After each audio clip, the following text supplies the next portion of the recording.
Hi Leo, mid-August, mid-month of August 2024. Ito na po ang inyong reading. Kuha lang tayo ng pinaka-exact advice, message. Will be straightforward para sa mga Leo. Ano pong mensaheng gabay ang kailangan marinig ng mga taong ito? Message.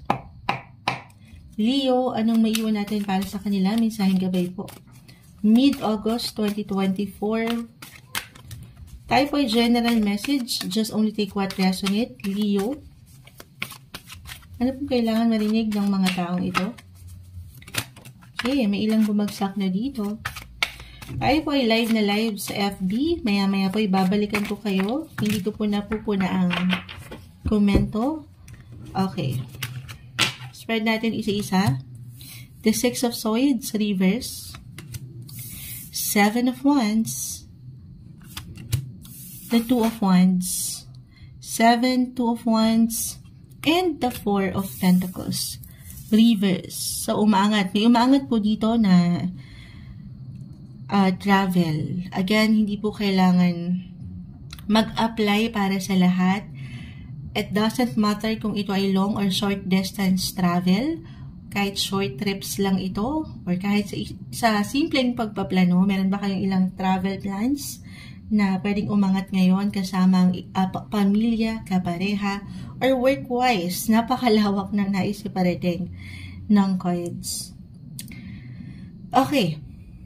Leo. Mid-August.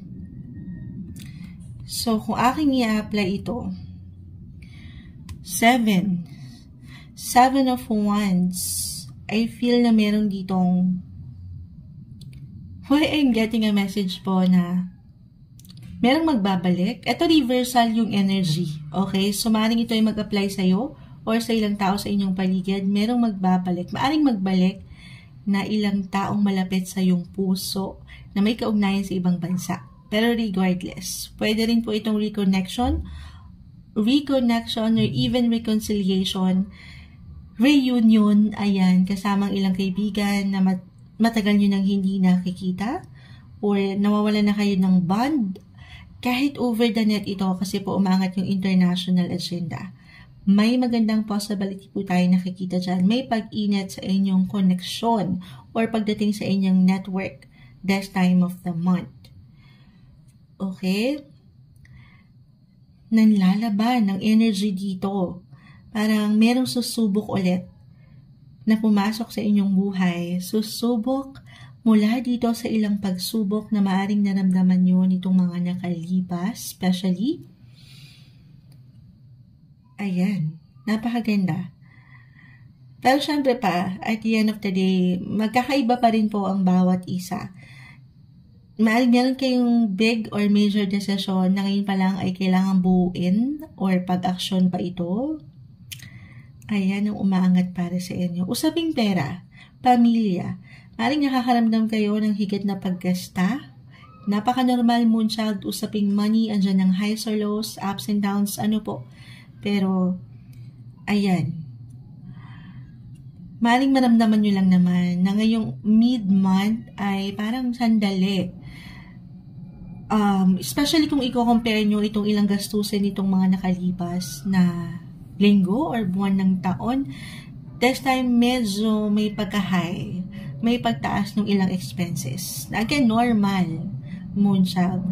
Pero dito, ayan, ay kung katabi-katabi kasi yung Two of Wands, maring yung support mula sa ibang bansa, about your company ba ito, or ilang kapamilya sa ibang bansa, or kayo mismo itong nag-provide sa ilang tao sa inyong paligid.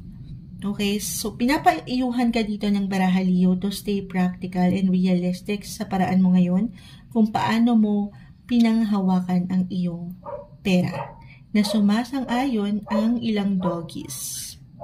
Pause lang natin. Okay. Ano na? Naghang na. Ayun lang. Anong yun lang mo siya? Patuloy na protection, relationship-wise, nanlalaban. Single or in a relationship, married couple, sabi ko nga patuloy kayong sumusubok mula dito sa ilang pagsubok sa inyong buhay. Hindi madali, parte naman yung minsan nagkakaroon tayo ng hindi pagkasabay. Pero this time, parang andito pa rin naman ang inyong seguridad para sa isa't isa. I mean, sa kabila nung hindi nyo minsan, wala namang perfect relationship Sa kabila nung nagkakaroon ng tension or even conflict, pero andito po, patuloy ang proteksyon para higit kayong mapatatag ng buhay sa relasyon. Stay happy para kasi nagiging seryoso yung aking nakikita rito. Maybe a reminder to take it easy. It's okay to pause, to step back. Yung relationship naman ay minsan kailangan siguro lang nating mag-recharge. Ayan, if ever meron mang difficulty talaga. Okay? Recharge, mag-detox. For some of you, okay? Parang minsan nagkakaroon talaga tayo ng hindi pagkakaunawaan, pero wag niyong isipin na hanggang doon na yun. Okay, I mean finale na yun. Wala dito ang finale sa inyong teleserye, guys. Sasabayan itong ilang agos ng buhay. At the end of the day, nakikita ko naman na patuloy kayong susubok para sa mas ikatatatag ng inyong buhay, relasyon, mag-asawa, pamilya. Okay, andito po. Parang longing pa kayo tumitingin pa kayo doon sa future nyo para sa isa't isa. So, maiwan ko mid-August 2024 na kalma. Okay, pangibabawan kayo ng positivity at mag-enjoy din ngayong buwan. Bilang, oo nga, andito pa rin naman tayo sa inyong season. Parang nakakuha tayo ng energy ng serious mode ng mga Leo ngayon. Enjoy your birthday season ngayong mid-August 2024, Leo.